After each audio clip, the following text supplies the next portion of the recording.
Bryson, and it was a weird scene. He got into a car crash. He needed, everything. Something started on fire. He was burnt. He found an abandoned gas station, and he eventually got his way in there, where he was splashing water on himself, and above him was a picture of some monkeys of some sort that eventually came to life and seemed to pull him into the photo, and inevitably led to his death. Sort of a Jumanji-esque scene, if you will, but again, it just seemed kind of cheesy. I don't know. I felt like there was some creativity that it lacked. I felt like the deaths in the movie could have been better, and his opening death was one of those, he just kind of let out a gasp or a sigh of almost not disbelief, but just you weren't thrilled with it. It was a little bit of a letdown. That's my opinion, at least. I think I said that to you while we were watching it too, and I think you disagreed with me. But I just wasn't really thrilled with the first death. I was expecting more of a wow factor, and it just wasn't there as much. It just felt forced. So I don't know. If you want to give your opinion on it, feel free. I mean, I understand where you're coming from, but I kind of think that from where I was, the movie kind of has this different feel. It's completely different. I don't really consider it a horror film. I consider it more of I guess maybe even a B horror film almost. It's got that strange aspect, kind of like Evil Dead 1981. You're not really that terrified. You kind of want to laugh at some scenes, but it doesn't mean it's not good.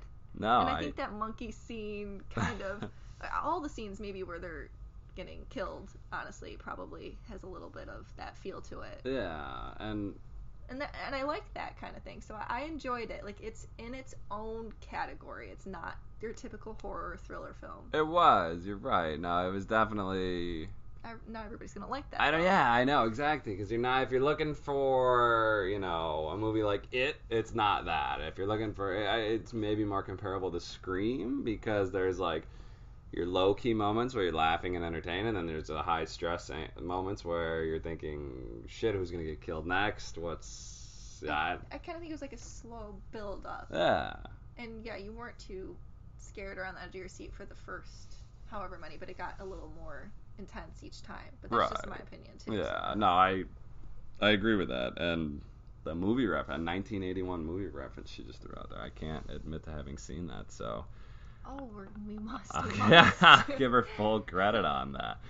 We're going to address the deaths of the movie again a little later. That first death really isn't much of a spoiler, so hopefully we didn't lose too many listeners there. But getting a little deeper, the Critics' Journal standards, we talked about Morph. He was this kind of well-known art critic whose write-ups and criticisms were known to make or break certain artists, especially if they were in their up-and-coming careers. We saw his relationship with Josephina, where she kind of was upset with an ex-boyfriend who was this up-and-coming artist. His name was Ricky. She sent him to his art show and demanded he kind of bashed him. And you saw that eventually beat him up as the movie moved on, and his character went from, powerful, pompous, confident to, just kind of insecure due to, the fear that these paintings and deaths were bringing out of him. And he eventually came out and said, I can't believe, I fucking did that. You forced me to bash this guy's work, and he loved it. And we eventually find out, as well, there's a spoiler that, well, not really. The guy wasn't really a character in the movie, but, after the negative review came out, the guy drank himself into oblivion and crashed his car, leading to his death. I looked into it, and I believe, that character was assumed dead, whether you deem it a suicide or whatever. I don't know. It seemed like Morph's criticism is right above the display was what caused that. And I don't know, it just seemed to show his almighty presence in the art world. If it were taken so negatively, I can't imagine that he was the only write-up, for him to take it to that extent where, oh fuck, this guy just bashed me, I need to go drink myself into a car crash it just kind of showed Morph's, like I said, his alpha status in the art criticism world. I don't know if you have any comments on that as well, but No, I agree. I think it really showed his power in the art world, and eventually it really ate him up, like you said, about what he did because he did not agree with the critique that he gave, and that I think really bothered him to his core because he always tried to stay true to his critiques. So right, yeah, and it kind of was, lost himself yeah, he there. just essentially sold out. It was pretty obvious he was in love with his character, and his character, he was a gay man who had this infatuation with this woman. It was a very special and unique bond, as you would imagine any gay man who would have to a woman would be, because he was romantically involved with her. He was indebted to her, and he, like I said, he felt like he just sold out when she requested he did that, and he could tell he regretted it later in the film. Um, we also saw, his again, to his art criticism standpoint, he was renowned, his counter or predecessor, if you will, Rene Russo's character. She kind of had the insider trading scoop, if you will, with Jake's boyfriend in the movie. I think his name was Ed. She somehow would tap into him, and he would let her know prior to Jake's art critic release what he was going to, you know, give credit to versus what he was going to bash, and anything he really highly credited Rene Russo, who was, I think, the Buzzsaw, that's where the name comes from, Buzzsaw, Velvet Buzzsaw. If she heard that he was going to credit a film film art with high praise, she was going to buy the work. She was going to take advantage of it essentially before it was known that it was going to be this, highly. I'm running out of adjectives. Either way, she knew it was going to be, credited, and she bought into it with the intention of then eventually selling it for a higher profit. And again, with the negatives, she just wouldn't buy into it. It was just something that you saw. Again, just essentially giving Jake's character the credit that he had in the art world. Don't know. Not a whole lot to say there, but if you have anything, feel free to I think he chime summed in. that up. Yeah. She definitely had the inside scoop and could purchase something at a lower rate when it was going to skyrocket the next day after his review came out. And she was no dumb woman. Right. Now back to the point, of the movie, the artwork that was deemed cursed. This is a criticism on that point, and it doesn't need to be too deep, but the fact that this art was cursed. We never really got like a full understanding of why it was cursed. Was it cursed because his wishes were that they wouldn't sell? Was it because of the blood that was used on the actual art itself? Was it because he was a murderer? Yeah, because seriously scary past. Yeah, they mentioned again his past was mentioned briefly. They put him in, like, they showed like psych wards that he was once in. They mentioned maybe murder, like the house burning down. Like there was certain things that they mentioned. He was a bad dude. Yeah, you got the impression that he was bad, but you never really fully understood whether it was just assumptions, theories, or if this guy really was just some murderous fucking lunatic. I kind of think he really was. I don't think it's as much of an assumption. I think you can assume some of the stories that were behind him, but he definitely was most likely a murderer. He was in a psych ward. They said that he battled with his demons, and his art kind of showed that, like, his out on, like, the canvas. That, and he, like you said and mentioned, he would actually use blood as one of his mediums. We're not sure if it's his blood or maybe somebody he murdered's blood, but we do know that the artwork is cursed, and therefore he will basically haunt you through his artwork if you take profit, like you said earlier. Right, yeah. Deitch is his name, right? I think That's the so. artist. I know, right? It was Dietz. I think it was Dietz. Yeah, there something. A one syllable D word. Yeah, he.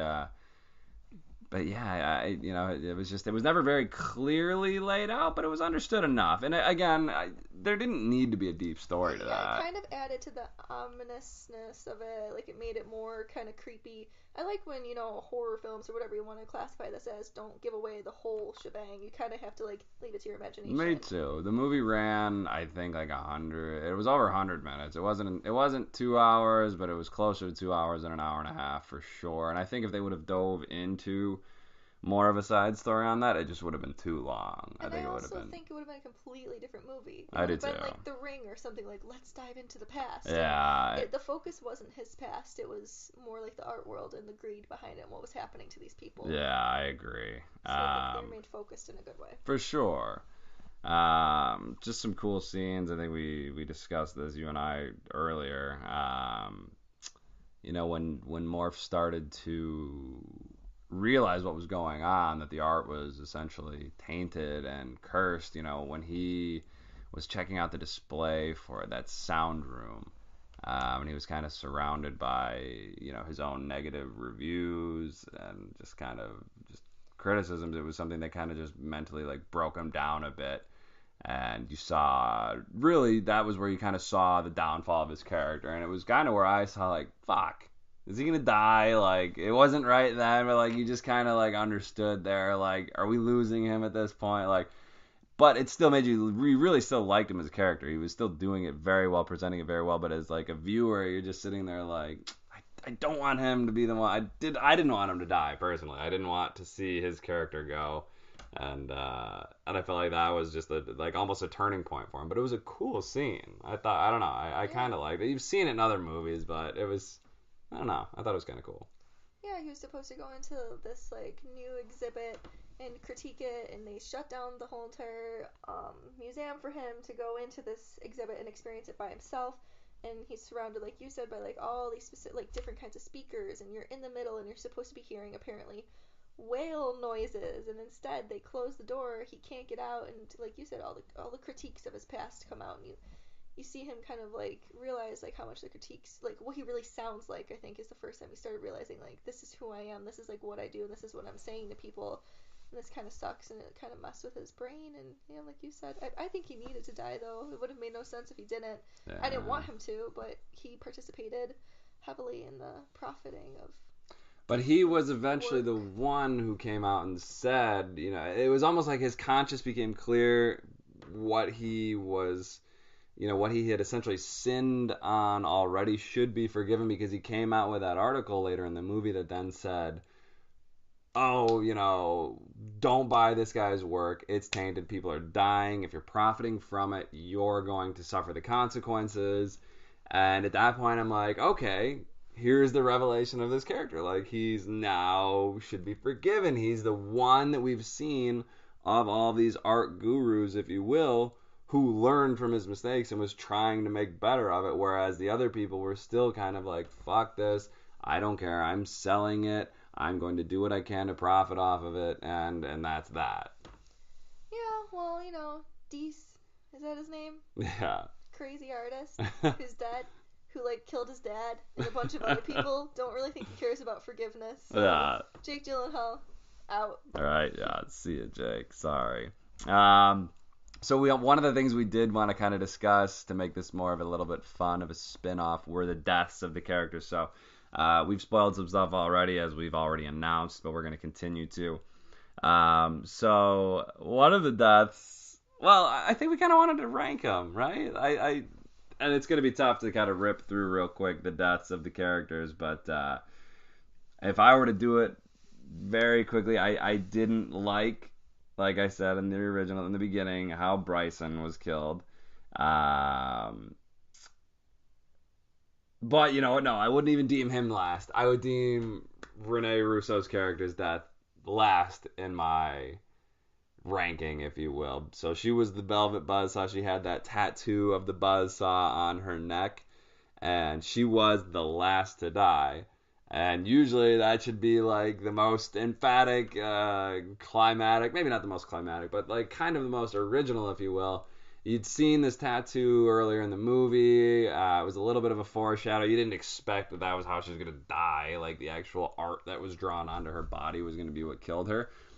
But I don't know. I felt like it was just forced and cheesy, and you didn't even really get too deep of an understanding where the nickname came from. I think it was mentioned once, and that one time wasn't really enough for you to really remember it. Yeah, unless exactly. Unless you watch a movie fucking 5 times, maybe then it'll sink in with you. But really, there was no real true explanation to it, and maybe that was their intention. I don't know. But either way, I didn't like that was how she died. I just was sitting and thinking